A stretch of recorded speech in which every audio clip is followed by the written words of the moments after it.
Hello friends, आज की video में हम पुराने टूटे हुए डोर हैंडल्स को रीयूज़ करना सीखेंगे। इस डीआईवाई को बनाने के लिए हमें टूटे हुए डोर हैंडल्स चाहिए, या फिर अगर आपके घर में एक्स्ट्रा डोर नॉब्स रखे हुए हैं तो हम वो भी इस्तेमाल में ले सकते हैं। सबसे पहले हमें एक बाउल चाहिए। मैं मेरी नानी का एक हैंडीक्राफ्ट ब्रास बाउल इस्तेमाल में ले रही हूँ। आप देख सकते हैं कि इस पे कितना एंटीक वर्क हुआ है। सबसे पहले हमें इसमें टिंसल डालना स्टार्ट करना है। बर्थडे पार्टीज़ में टिंसल डेकोरेशन के लिए काफ़ी इस्तेमाल में की जाती है।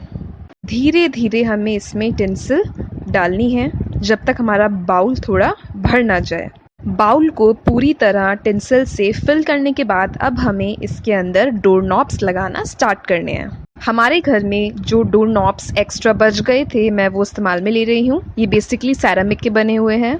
अगर आपके घर में टूटे हुए डोर नॉब्स रखे हुए हैं तो आप उन्हें भी इस्तेमाल में ले सकते हैं डेकोरेशन के लिए। इस बाउल को पूरी तरह फिल कर दें। आप देख सकते हैं कि ये कलरफुल डोर नॉब्स कितने खूबसूरत लग रहे हैं। आप इसे कहीं पे भी डेकोरेट कर सकते हैं। ये हैंडल के कुछ बचे हुए स्क्रू हैं, तो सबसे पहले मैं बाउल में इन्हें रख रही हूँ। अगर हैंडल की ज़रूरत पड़ती है तो आप यहीं से उसका स्क्रू ले लें।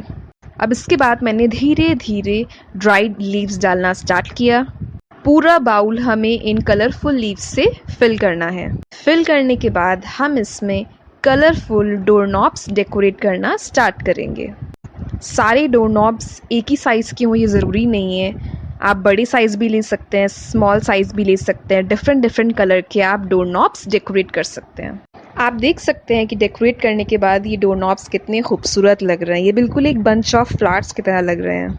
इन्हें हम लिविंग रूम में डेकोरेट कर सकते हैं, गेस्ट रूम में डेकोरेट कर सकते हैं, बेडरूम में डेकोरेट कर सकते हैं, या फिर अगर आपको किसी ड्रॉर में या फिर अलमीरा में डोर नॉब्स लगाने की ज़रूरत पड़े तो आप यहाँ से लेके डोर नॉब्स इस्तेमाल भी कर सकते हैं। और क्रिएटिव डीआईवाईज़ के लिए हमारे चैनल को सब्सक्राइब करिए। Bye bye.